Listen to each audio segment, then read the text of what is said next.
তো hello and welcome to our YouTube channel Gaurangs mathematics academy. তো চলো আজকে আমরা আলোচনা করছি ক্লাস 10-এর একটা নতুন চ্যাপ্টার, সেটা হচ্ছে কিনা বৃত্ত সম্পর্কিত অপবৃত্ত। ঠিক আছে, তার আগের একটা চ্যাপ্টার আমরা আলোচনা করছিলাম কি সরল সুদ কথা। এই সরল সুদ কথার কিছু অঙ্ক আমাদের বাকি ছিল, সেই দাগগুলো আমরা একটু আলোচনা করছি, একটু দেখে নাও। ঠিক আছে, তো চলো আমরা শুরু করছি ক্লাসটা।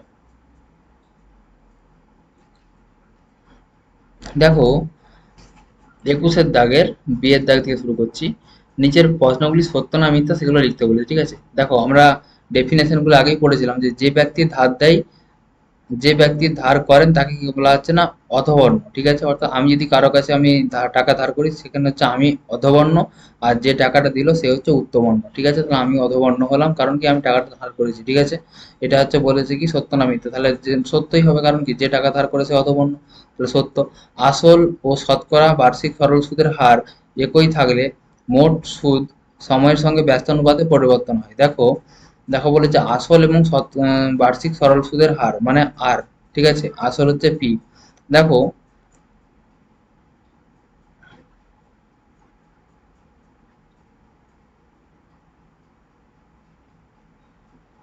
আসল মানে হচ্ছে পি, আর শতকরা বার্ষিক সরল সুদের হার অর্থাৎ আরটা, ঠিক আছে, একই যদি থাকে তাহলে মোট সুদ সময়ের সঙ্গে ব্যস্তানুপাতে পরিবর্তন হয়।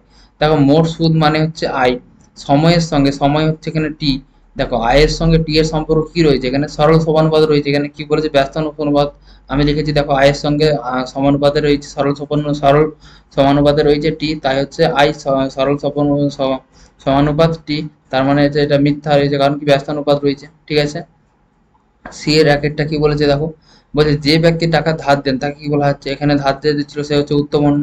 ঠিক আছে, আবার দেখো দুইয়ের দাগেরটা কি বলেছে, যে বার্ষিক R/2% সরল সুদ হারে 2p টাকার টি বছরে সুদে আসলে কত হয়। দেখো, সুদে আসলে মানে কি, তা সুদ প্লাস আসল। দেখো, আসলটা বোঝ করিয়ে দিয়েছি, আমরা প্রথমে এটা বার করার চেষ্টা করছি। সুদ প্লাস আসল, তো তাহলে সুদটা প্রথমে বার করার চেষ্টা করলাম। দেখো, সুদ মানে হচ্ছে কি পি আর টি অপন 100, তাহলে পি সমান 2p, আর হচ্ছে আর হচ্ছে টি বাই, এবার আর হচ্ছে R/2 ছিল, তাহলে R/2 হয়েছে দিয়ে টি, আর নিচে 100। দেখো, উপরে টি নিচে টি কেটে গেল, তাহলে কি পি আর টি অপন 100, তাহলে পি আর টি অপন 100 হচ্ছে কি আমাদের আয় এসে গেল। আর সুদে আসলে কি, আসল প্লাস সুদ, আসল হচ্ছে 2p ছিল আর সুদ হয়েছে পি আর টি অপন 100, তাহলে 2p প্লাস 2 পি আর টি অপন 100 হয়ে গেল সুদে আসলে। ঠিক আছে, নেক্সট তিনের টাকাটা কি বলেছে, এক বছরে সুদ, এক বছরে আসল ও সুদে আসলে অনুপাত দেওয়া আছে। আসল ও সুদ আসলে অনুপাত দেওয়া আছে, এই যে আসল ও সুদ আসলে অনুপাত হচ্ছে 8:9। ধরি আসল সমান হচ্ছে, দেখো আসলটা কত, প্রথমে আসলটা রয়েছে তাই হচ্ছে আসলটা হচ্ছে 8x ধরে নিয়েছি, আর সুদ আসল হচ্ছে 9x ধরেছি, তাহলে সুদ আর আসল মিলে হচ্ছে 9x, আর আসলটা হচ্ছে 8x। তাহলে সুদ কত হবে, সুদ আর আসল মিলে 9x, তাহলে আসলটা যদি বাদ দিই তাহলে সুদ পেয়ে যাবো, তাহলে সুদ সমান 9x মাইনাস 8x সমান x টাকা। ঠিক আছে, তাহলে কি বলছে তারপরে দেখো, যে সুদ আসল, তাহলে সুদ আসল 9x টাকা। ক্লিয়ার, সুদ আসলটা আমাদের 9x টাকা ছিল, কারণ কি এখানে সুদ আসল সমান 9 ছিল, তাই হচ্ছে সুদ আসল সমান 9x। তাহলে এবার তুমি কি বার করতে বলেছে তিনেরটা, সরল সুদের হার মানে আর বার করতে বলেছে। আর সমান কি 100 ইন্টু আই, তাহলে 100 আই সমান কত বেরিয়েছে এক্স, আর তাহলে আর এখানে পি আর টি হবে, পি সমান 8x আর টি সমান হচ্ছে 1 বছর। ঠিক আছে, তাহলে এক্স আর এক্স কেটে গেল, 100/8 মানে হচ্ছে 4 দিয়ে ভাগ করো, 4×25 = 125, আর হচ্ছে 4×2 = 8, এখানে 2 হয়ে গেল, তাহলে আর সমান হচ্ছে 25/2%। ক্লিয়ার, 22-এর একেরটা দেখো, বলছে কোনো মূলধন বার্ষিক 6.14% সরল সুদ হারে কত বছরে দ্বিগুণ হবে।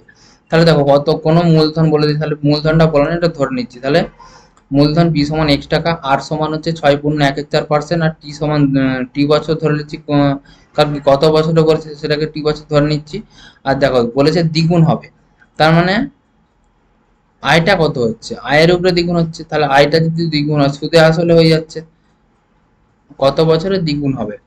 তাহলে আয় যদি দ্বিগুণ হয়, সুদে আসলে দ্বিগুণ হচ্ছে, দ্বিগুণ মানে কি সুদে আসলে দ্বিগুণ, তাহলে আই সমান কত 2x মাইনাস এক্স, তাহলে এক্স, তাহলে টি সমান হচ্ছে কি পি আর টি আপন 100, টি সমান হচ্ছে 100 ইন্টু আই, 100 আই, আই সমান এক্স, আর নিচে পিটি, পি সমান এক্স, আর হচ্ছে টি সমান হচ্ছে আমাদের কত,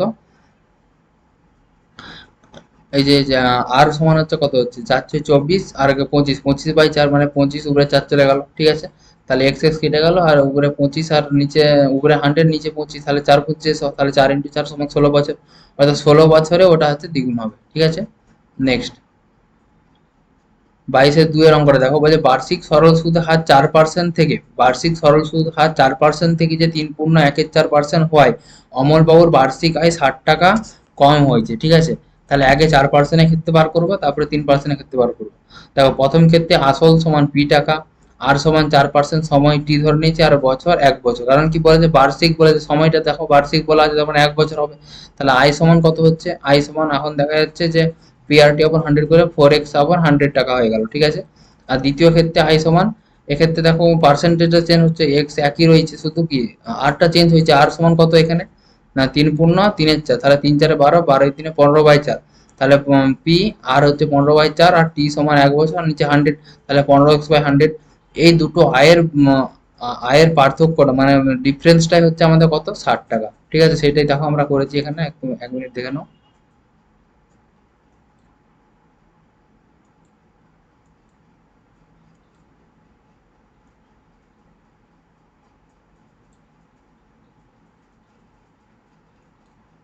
দেখো শর্তানুসারে 4x/100 এটা একটা আই ছিল, মাইনাস 15x/100 সমান 60।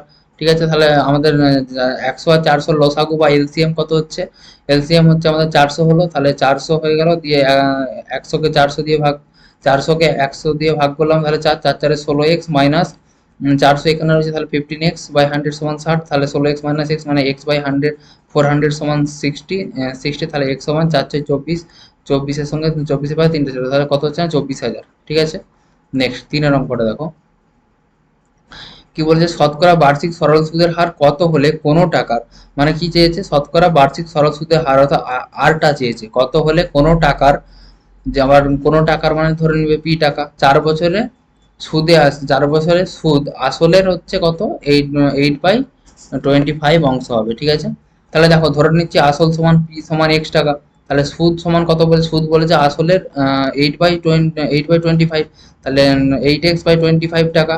ঠিক আছে, আর আর সমান 8% ধরে নিচ্ছি, আর টি সমান 4 বছর দেওয়া আছে, তাহলে আর সমান কি 100 × i সমান কত, 8x/25, আর হচ্ছে নিচে হচ্ছে কি পি সমান হচ্ছে এক্স, আর টি সমান কত 4 বছর, তাহলে দেখো এক্স আর এক্স কেটে গেল, আর এখানে 25 আর উপরে 100, 4×5 = 100, আচ্ছা, আর এখানে দেখো নিচে 4 আছে, উপরে 8 রয়েছে, 4×2 = 8, তাহলে 4×2 = 8 হয়ে গেল, তাহলে 8% অ্যান্সার হচ্ছে আমাদের।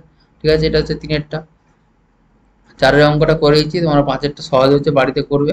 ঠিক আছে, তাহলে আমাদের এই সরল সূত্রটা শেষ হয়ে যাচ্ছে, দিয়ে আমরা বৃত্ত সম্পর্কিত উপপাদ্যে ঢুকবো। ঠিক আছে, বৃত্ত সম্পর্কিত উপপাদ্য একটু ভালো করে বুঝবে, অনেক অঙ্ক ওখান থেকে আমাদের আসে পরীক্ষায়। দেখো 4-এর অঙ্কটা দেখো, বার্ষিক সরল সুদের হার কত হলে, অর্থাৎ আর সমান কত হলে কোনো টাকার 10 বছরের সুদটা সুদে আসলে 2/5 অংশ, ঠিক আছে, হবে, তা নির্ণয় করো। দেখো সুদে আসলের হবে, তার মানে সুদে আসলটা এখানে ধরে নিতে হবে। দেখো সুদে আসলে সমান x টাকা, তাহলে সুদ সমান হচ্ছে, সুদ কত হবে বলেছে 2x/5, তাহলে 2/5 অংশ, তাহলে 2x/5 টাকা, তাহলে সুদে আসল সুদ হয়ে গেল। তাহলে আসল সমান কত হবে, আসল সমান কি, তুমি এটা বাদ দিয়ে দাও, এই সুদ থেকে সুদ আসল বাদ দিয়ে দিলেই হবে, মানে সুদে আসল থেকে সুদ যদি বাদ দিয়ে দাও তাহলে আসল থাকবে, তাহলে এক্স মাইনাস 2x/5টা বাদ দিয়ে দিলাম, তাহলে কত হচ্ছে আমাদের 3x/5 টাকা, আর টি সমান 10 বছর দিয়ে আছে, তাহলে আর সমান 100 × আই সমান কত এখানে, এই যে আই 2x/5, সেটা বস করে ক্যালকুলেশন করে আমাদের কত এসছে পার্সেন্টেজে 6/2-3। ক্লিয়ার, তাহলে এটা হচ্ছে আমাদের 4-এর অঙ্কটা। আর 5-এর অঙ্কটা একটু আমি হিন্টস দিয়ে দিচ্ছি কিভাবে করবে। বলছে বার্ষিক 5% সরল সুদের হারে মানে আর দেওয়া আছে কত টাকা, সেটা ধরে নিবে টি টাকা, মাসিক সুদ 1 টাকা। ঠিক আছে, সুদ দেওয়া দিয়েছে আইটা 1 টাকা, আর মাসিক সুদ দেওয়া আছে, তার মানে দেখো কত টাকার মাসিক সুদ, তার মানে 1 বছরে নিয়ে যাবে, মানে টিটা 1/12 হয়ে যাবে, কারণ কি সবসময় কি বছরে 1 বছর মিনিমাম রাখতে হয়, তাহলে 1 বছর মানে 1/এক, মাসিক সুদ বলে দিয়েছে, তার মানে বছরে নিয়ে যেতে হলে টি সমান 1/12 ধরবে, আর আই সমান পেয়ে গেছে 1 টাকা, আর আর সমান পেয়ে গেছে, তাহলে পি তো পেয়েই যাবে। ঠিক আছে, পি সমান 100 × i/r, ঠিক আছে। তো চলো আমরা পরের চ্যাপ্টার যাচ্ছি, বৃত্ত সম্পর্কিত উপপাদ্য, ঠিক আছে।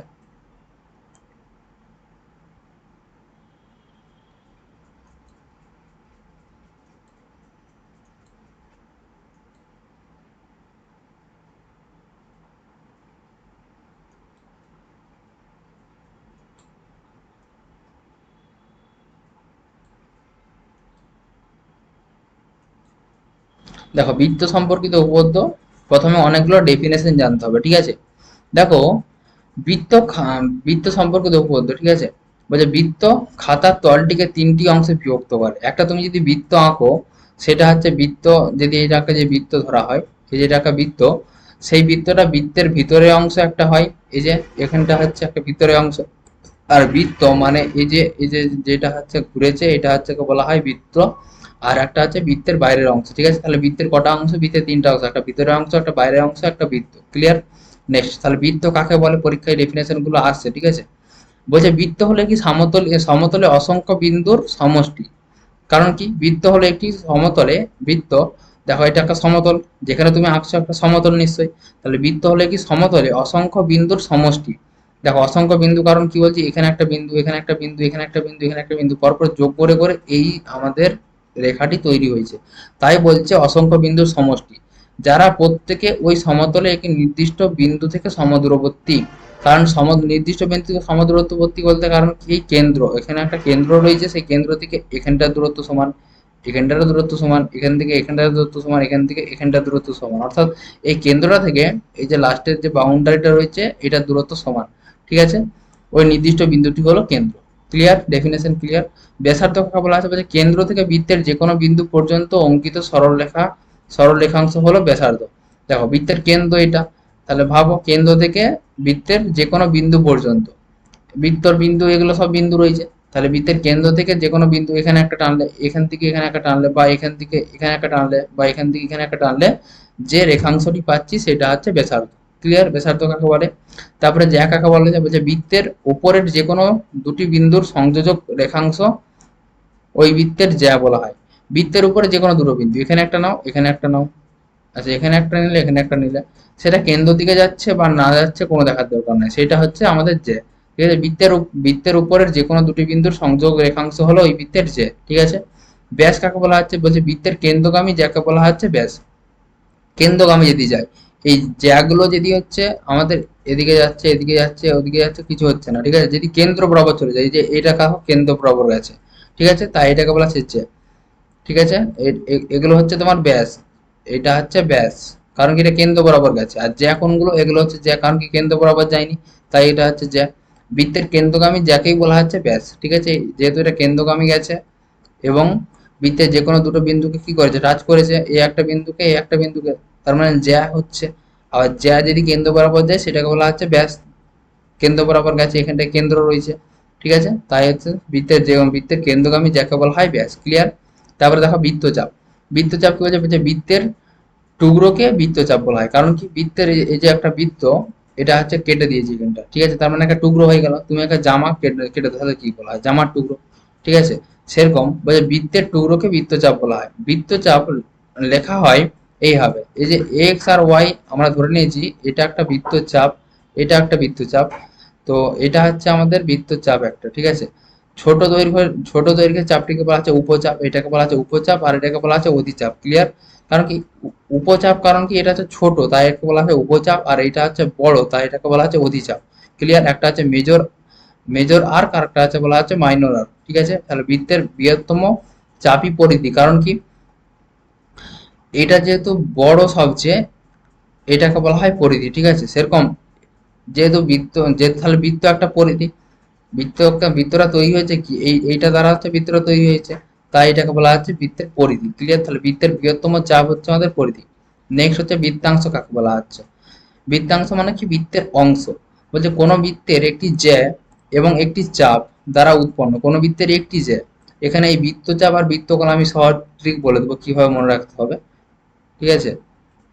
তো আমি ট্রিকটা বলে দেওয়ার চেষ্টা করছি এখন।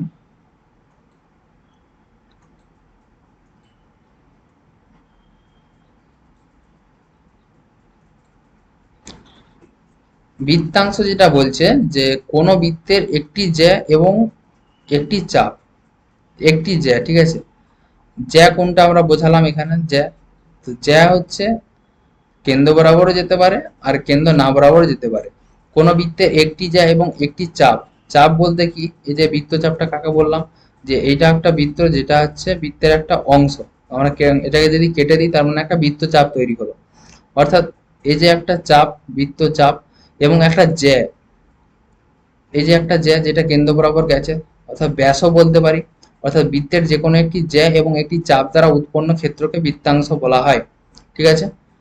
তো এইটা হচ্ছে কেন্দ্র বরাবর গেছে, তাই এটা হচ্ছে অধিচাপ।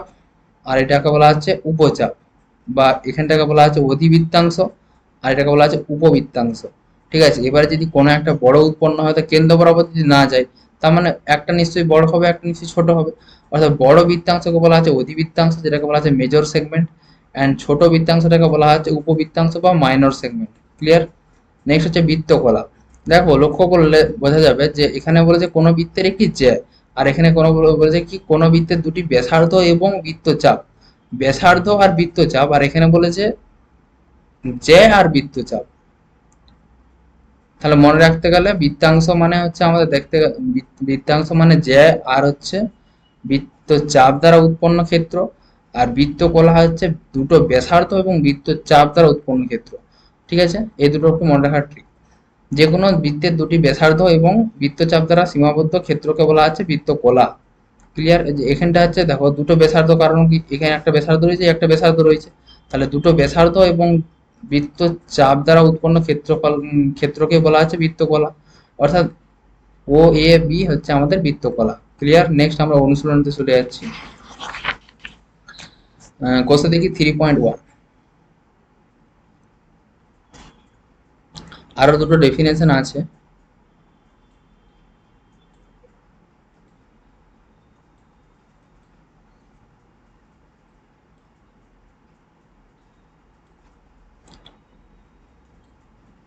এক কেন্দ্র বৃত্ত একটা ডেফিনেশন রয়েছে, বলছে কি কোনো নির্দিষ্ট বিন্দুকে কেন্দ্র করে আলাদা আলাদা ব্যাসার্ধ নিয়ে যে অসংখ্য বৃত্ত তৈরি করা হয় সম্ভব, ওই সব বৃত্তকে এক কেন্দ্র বৃত্ত বলা হয়, ঠিক আছে। এক কেন্দ্র বৃত্ত মানে কেন্দ্র একটাই হবে কিন্তু ব্যাসার্ধগুলো আলাদা হবে, ঠিক আছে। মনে রাখার সুবিধা সুবিধা হচ্ছে এক কেন্দ্রীয় মানে কি কেন্দ্র একটা, ঠিক আছে। ডেফিনেশনটা মনে রাখার সুবিধা রয়েছে এই নামের মধ্যে।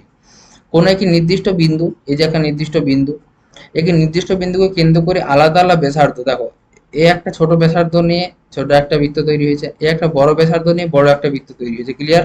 তাহলে কোনো একটি নির্দিষ্ট বিন্দুকে কেন্দ্র করে আলাদা আলাদা ব্যাসার্ধ নিয়ে যে অসংখ্য বৃত্ত অঙ্কন করা সম্ভব, ওই বৃত্তকে এক কেন্দ্র বৃত্ত বলা হয়। ক্লিয়ার? তারপরে কি সর্বসম বৃত্ত, নির্দিষ্ট দৈর্ঘ্যের ব্যাসার্ধ নিয়ে, এই যে দেখো এ একটা সমান ব্যাসার্ধ, এ একটা সমান ব্যাসার্ধ, এ একটা সমান ব্যাসার্ধ, এ একটা সমান ব্যাসার্ধ, ঠিক আছে। তাহলে নির্দিষ্ট দৈর্ঘ্যের ব্যাসার্ধ নিয়ে আলাদা আলাদা বিন্দুকে কেন্দ্র করে যে সমস্ত বৃত্ত অঙ্কন করা হয়, ওই সমস্ত বৃত্তকে বলা হচ্ছে সর্বসম বৃত্ত। ক্লিয়ার? তো সর্বসম বৃত্তের ক্ষেত্রে আমাদের কি সমান ব্যাসার্ধ, আর এক কেন্দ্র বৃত্তের ক্ষেত্রে হচ্ছে আমাদের কেন্দ্রটা সমান। ভিডিওটা করছি, একটু বাদে কথা বলছি, ভিডিওটা করছি। হ্যাঁ, কোষে দেখি আমাদের 3.1 এর আমরা কিছু অঙ্ক করব।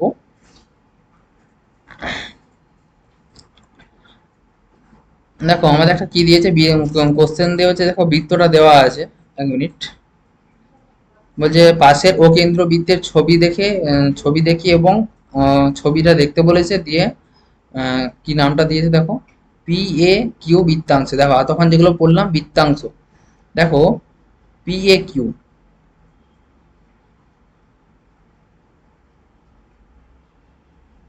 পি এ কিউ বৃত্তাংশে অবস্থিত।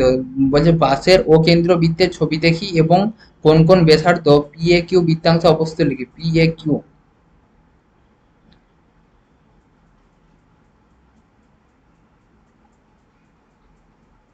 হুম, পি এ কিউ, এই যে একটা বৃত্তাংশ, এর মধ্যে কোন কোন ব্যাসার্ধগুলো আছে আমরা লেখার চেষ্টা করছি। দেখো পি এ কিউ অর্থাৎ এইটুকুটার মধ্যে, ঠিক আছে।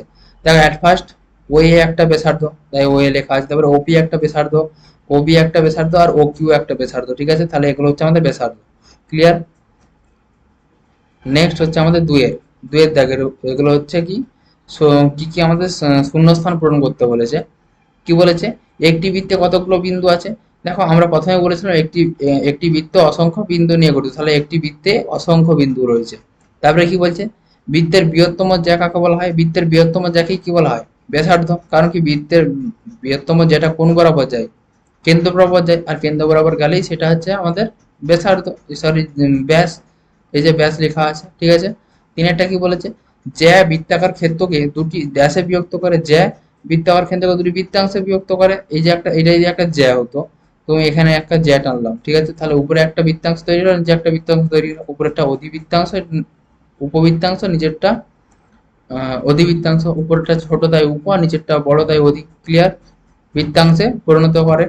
চারেরটা কি বলেছে, বৃত্তের সকল ব্যাস ড্যাশ বিন্দুগামী, সকল ব্যাস, সমস্ত ব্যাস হচ্ছে আমাদের কি, সমস্ত ব্যাস, এই যে এ একটা যদি ব্যাস টানা হয় সেটা কেন্দ্রবিন্দুগামী, এ একটা ব্যাস টানলাম সেটা কেন্দ্রবিন্দুগামী, অর্থাৎ যেই যে কেন্দ্র বরাবর যাবে সেটা হচ্ছে আমাদের ব্যাস, ঠিক আছে, অর্থাৎ কেন্দ্রবিন্দুগামী। পাঁচেরটা কি বলেছে, বলছে দুটি বৃত্তাংশ সমান হলে তাদের বৃত্তাংশ, অর্থাৎ দুটি বৃত্তাংশ, এ একটা বৃত্তাংশ, এ একটা বৃত্তাংশ সমান, দুটি বৃত্তাংশ সমান হলে তাদের বৃত্তচাপ দুটির দৈর্ঘ্য সমান হবে, ঠিক আছে, তাই সমান হবে বলা হয়েছে। আর ছয়ের অঙ্কটা কি বলেছে, একটি বৃত্তাকার ক্ষেত্রের বৃত্তকলা, একটি বৃত্তাকার ক্ষেত্রের বৃত্তকলা হলো বৃত্তচাপ এবং দুটি ড্যাশের সীমাবদ্ধ। থাকো আমি এখানে কোশ্চেনটা বলতে চাইছি, বৃত্তকলা, বৃত্তকলা হচ্ছে একটি বৃত্তচাপ ও দুটি ব্যাসার্ধের সীমাবদ্ধ অংশ। কারণ এখানেই বলছিলাম তোমার দিকে, বৃত্তকলা হচ্ছে যে কোনো বৃত্তে দুটি ব্যাসার্ধ এবং বৃত্তচাপ, আর বৃত্তাংশ হচ্ছে বৃত্তচাপ আর হচ্ছে আমাদের জ্যা, জ্যা দ্বারা সীমাবদ্ধ, সীমাবদ্ধ ক্ষেত্র, ঠিক আছে। তো দেখো এখানে যেটা দেওয়া আছে, কোশ্চেনটা চেয়েছে, তাহলে দুটো ব্যাসার্ধের জন্য হবে। আর 8 নম্বর কোশ্চেন কি বলেছে, বলছে বৃত্তের বাইরের কোনো বিন্দু, বৃত্তের যদি একটা বাইরের কোনো বিন্দু যে পি নিই, এবং বৃত্তের ওপরে একটি বিন্দু, তাই তো, বৃত্তের বাইরে কোনো বিন্দু ও কেন্দ্র বৃত্তের বাইরে কোনো বিন্দু ও কেন্দ্রের সংযোগ সরলরেখার দৈর্ঘ্য ব্যাসার্ধ অপেক্ষা সব থেকে ব্যাসার্ধ অপেক্ষা কি হবে সেটা চেয়েছে। দেখো বৃত্তের বাইরে একটা বিন্দু এবং বৃত্তের ব্যাসার্ধ, এটা হচ্ছে ব্যাসার্ধ, তুমি কোনটা বড় দেখতে পাচ্ছ এখানে, এইটা বড় না এটা বড়, নিশ্চয়ই ওপি গ্রেটার দেন ও এ, তার মানে নিশ্চয়ই বড় হবে, অপেক্ষা বড়, ঠিক আছে। নেক্সট,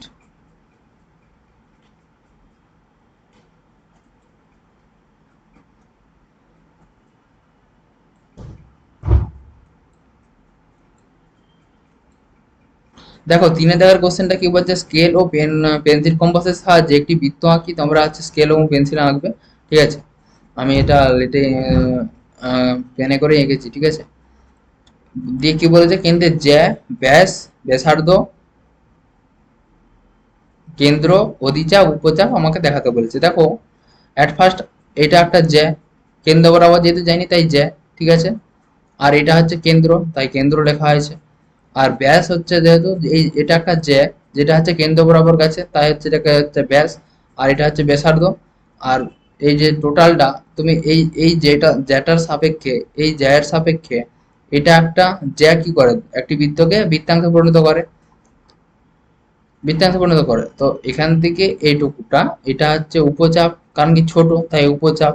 আর এখান থেকে একবারে এখান পর্যন্ত এটা হচ্ছে অধিচাপ। ক্লিয়ার, এটা নাম দিয়েও করা যেত, যে এখানে এ, এখানে বি, এখানে সি, এখানে ডি, এখানে এফ দিয়ে বলতে হতো যে সিডি যে, ও হচ্ছে কেন্দ্র, এ বি হচ্ছে আমাদের ব্যাস, এখানে ও সি হচ্ছে আমাদের ব্যাসার্ধ, ঠিক আছে, এটা হচ্ছে অতিচাপ, ঠিক আছে, তোমরা ওইভাবে করবে, ঠিক আছে। নেক্সট হচ্ছে আমাদের 4 দাগের কোশ্চেনটা দেখো, তাহলে আমাদের ক্লাসটা কমপ্লিট হয়ে যাবে। কি বলছে, বৃত্ত কি সমতলীয় চিত্র, সমতলীয় চিত্র কারণ কি, এই কারণে সমতলীয় চিত্রটাকে সমতলে আঁকা হয় তাই একে সমতলীয় চিত্র বলা হয়। তাহলে বৃত্ত কি সমতলীয় চিত্রটা সত্য হবে। তারপর কি বলছে, বৃত্তাংশ, দেখো বৃত্তের একটি অংশ বৃত্তাংশ, তাই বৃত্ত যদি সমতলীয় চিত্র হয় তাহলে বৃত্তাংশ সমতলীয় চিত্র হবে, তাহলে এটাও সত্য হবে। বৃত্তকলা একটি সমতলীয় চিত্র, ওটাও কি বৃত্তেরই তো অংশ, তার মানে সত্য হবে। তারপর কি বলছে, জ্যা একটি সরলরেখা, সরলরেখা বলে যেটা হচ্ছে স্ট্রেট হবে সেটা হচ্ছে সরলরেখা। দেখো জ্যা হচ্ছে আমাদের এই জ্যাটা সরলরেখাই তো, তার মানে যে একটি সরলরেখা, সরি সরলরেখাংশ হবে, সরলরেখা না, সরলরেখা আলাদা জিনিস। সরলরেখা যেটা হচ্ছে কোথায় শেষ তার কোথায় শুরু, ঠিক আছে, কোথায় শেষ তা বলা যাবে না, ঠিক আছে।